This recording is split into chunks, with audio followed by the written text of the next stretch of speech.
أعوذ بالله من الشيطان الرجيم وما ينطق عن الهوى إن هو إلا وحي يوحى. Dan tidaklah yang diucapkannya itu, Al-Quran, menurut keinginannya. Tidak lain Al-Quran itu adalah wahyu yang diwahyukan kepadanya.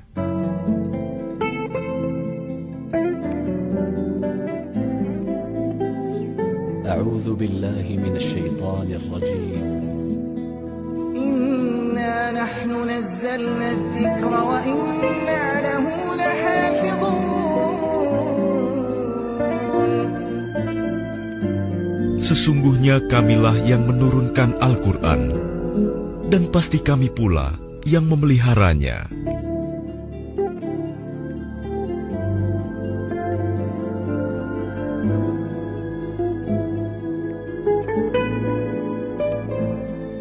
Sudah yakinkah kita dengan Al-Quran adalah firman Allah Subhanahu wa Ta'ala? Tahukah kita Al-Quran adalah bukti cinta Allah kepada hambanya? Tahukah kita Al-Quran dijamin dan dipelihara keasliannya langsung oleh Allah Subhanahu wa Ta'ala? Seberapa cintakah kita dengan Al-Quran? Seberapa seringkah kita membacanya? Seberapa dalamkah kita menyimak maknanya? Seberapa banyakkah kita menghafalnya?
Al-Quran merupakan kumpulan wahyu Allah Subhanahu wa Ta'ala yang disampaikan kepada Nabi Muhammad SAW melalui malaikat Jibril sebagai panduan bagi umat manusia dalam mencapai kebahagiaan dunia dan akhirat.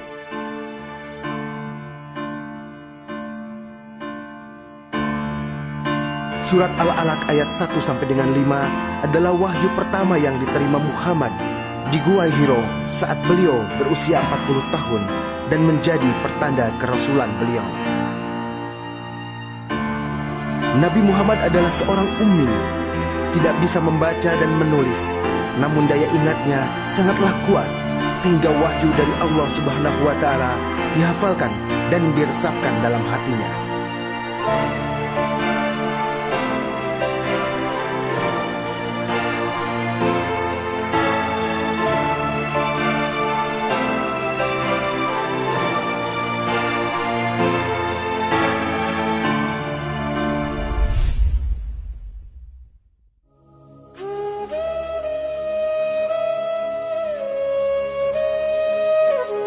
Sebagian besar sahabat Rasulullah juga orang-orang ummi, sehingga mereka pun mengingat ayat-ayat yang disampaikan Nabi Muhammad SAW kepada mereka. Untuk menjaga hafalan dan memperkuat ingatan, Rasulullah meminta dilakukan pencatatan ayat-ayat yang diterimanya kepada para sahabat terpilih, antara lain Zaid bin Thabit, Ubay bin Ka'ab, dan Muadz bin Jabal.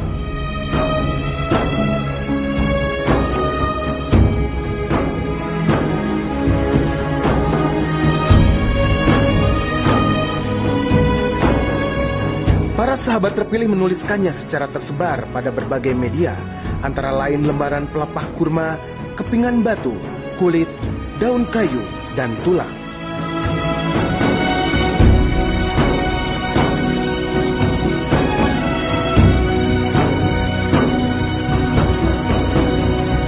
Pendokumentasian ayat-ayat masih tersebar dan belum dikumpulkan dalam satu mushaf terpadu.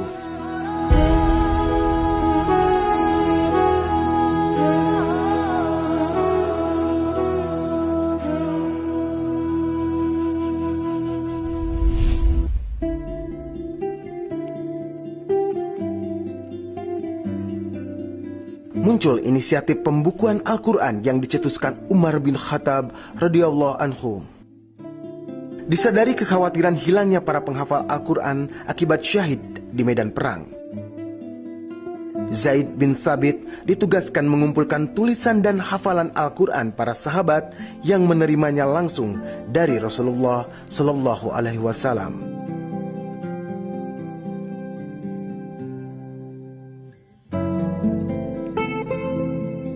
Pengumpulan berlangsung 1 tahun pada 12 Hijriah sampai dengan 13 Hijriah di bawah pengawasan Abu Bakar As-Siddiq radhiyallahu anhu. Lembaran-lembaran yang dikumpulkan masih berupa suhuf-suhuf yang dibukukan dan ayat-ayatnya sudah tersusun dan lengkap. Setelah dimusyawarahkan, Al-Quran tersebut dinamakan Mushaf.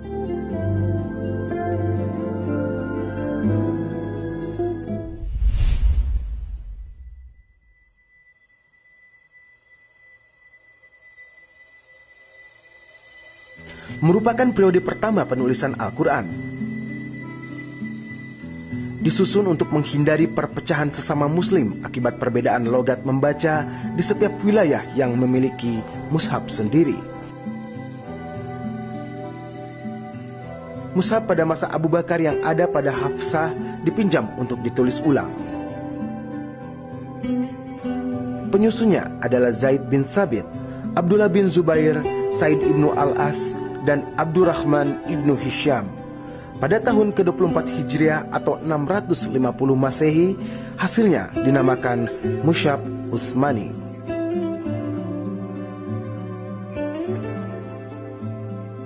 Mushaf Utsmani diperbanyak dan disebarkan ke seluruh daerah. Utsman memerintahkan semua bentuk lembaran lainnya dibakar untuk menghindari perselisihan lagi. Sebagai mushaf yang pertama kali dibukukan secara menyeluruh dan tertib, Mushaf Utsmani disebut Al-Mushaf Al-Imam. Sejak saat itu, mulailah upaya-upaya penulisan ulang naskah Al-Quran berdasarkan Mushaf Utsmani. Penulisannya masih belum memakai tanda baca apapun.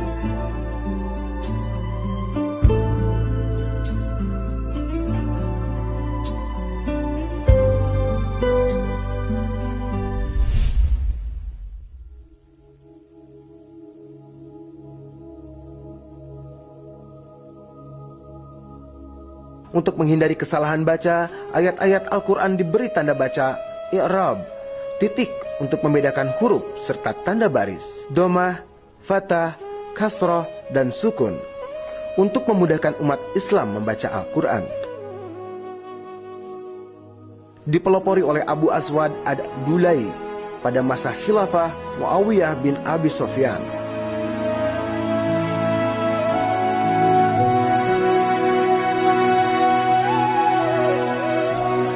Pemberian tanda baca berkembang dengan pemberian tanda hamzah, tasydid, dan ishmam, tajwid.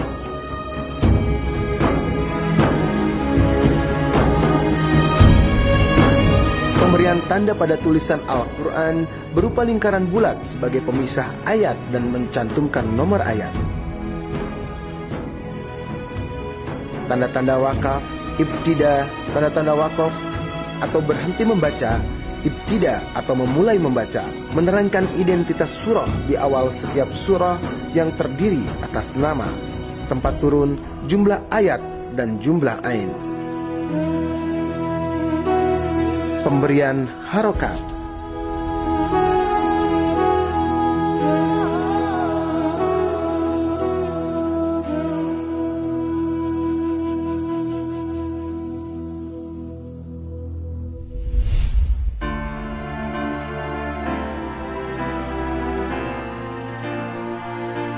Tahun 1538, Al-Quran pertama dicetak di Venesia, Italia oleh Paganino dan Alessandro Paganini, ayah dan anak, ahli pencetakan dan penerbitan. Dikirim ke Kaisaran Ottoman, namun Kaisar Ottoman menolaknya karena banyak kesalahan di dalamnya. Tahun 1543, terjemahan Al-Quran pertama kali ke dalam bahasa Latin dicetak di Nuremberg. Edisi ini sukses besar dan dicetak ulang pada 1550 Masehi. Tahun 1694, pencetakan Al-Quran yang sudah dilengkapi tanda baca dilakukan di Hamburg, Jerman oleh Abraham Hinschkelmann. Tahun 1787, mushaf pertama yang dicetak kalangan umat Islam, Mushaf Malay Utsmani, diterbitkan di Saint Petersburg, Rusia oleh Kekaisaran Ottoman. Tahun 1834, Al-Quran yang dilengkapi pedoman penggunaan dicetak di Leipzig dan diterjemahkan orientalis Jerman, Gustav Fluegel. Sayangnya Al-Quran edisi Fluegel ini mengandung cacat, terutama pada sistem penomoran surat yang tidak sesuai sistem mushaf standar Islam. Mulai abad ke-20, pencetakan Al-Quran dilakukan umat Islam sendiri dengan pengawasan ketat dari para ulama untuk menghindari kesalahan cetak. Tahun 1925, pencetakan modern Al-Quran dilakukan di Mesir berdasarkan Qiraat Asim Riwayat Hafs. Edisi modern tersebut dikenal sebagai edisi Raja Fuad sebagai pemerakarsanya dan banyak digunakan di dunia Islam saat ini. Tahun 1947, pertama kalinya Al-Quran dicetak dengan teknik cetak offset yang canggih dan memakai huruf-huruf yang indah. Pencetakan dilakukan di Turki atas prakarsa Said Nursi, ahli kaligrafi Turki terkemuka. Tahun 1984, pendiri percetakan khusus Al-Quran Majma' Malik Fahd Li Tiba Mushaf Syarif, percetakan terbesar di dunia yang terletak di kota Madinah. Lembaga ini berada di bawah Kementerian Agama Kerajaan Arab Saudi. Semenjak edisi Raja Fahd, Al-Quran mulai dicetak dengan berbagai ukuran, bentuk, jenis kaligrafi, hiasan, ornamen, dan penambahan keterangan-keterangan lainnya atau tafsir, sebagaimana yang kita temukan sekarang ini.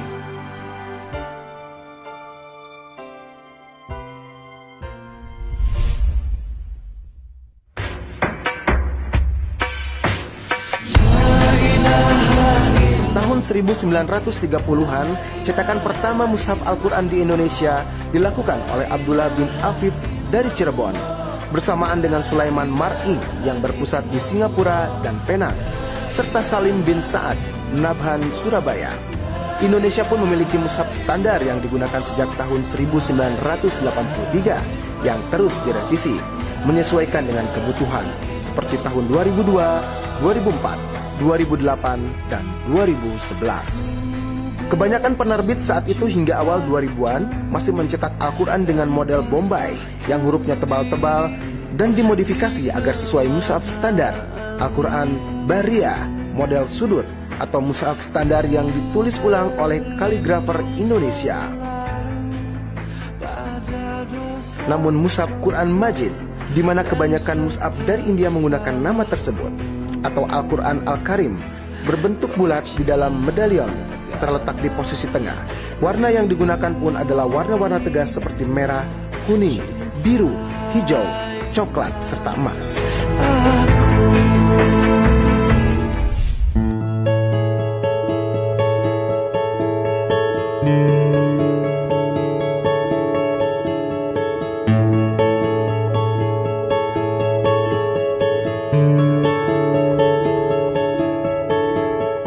Pada tahun 2000-an, era baru produksi mushaf muncul sejak teknologi komputer semakin berkembang.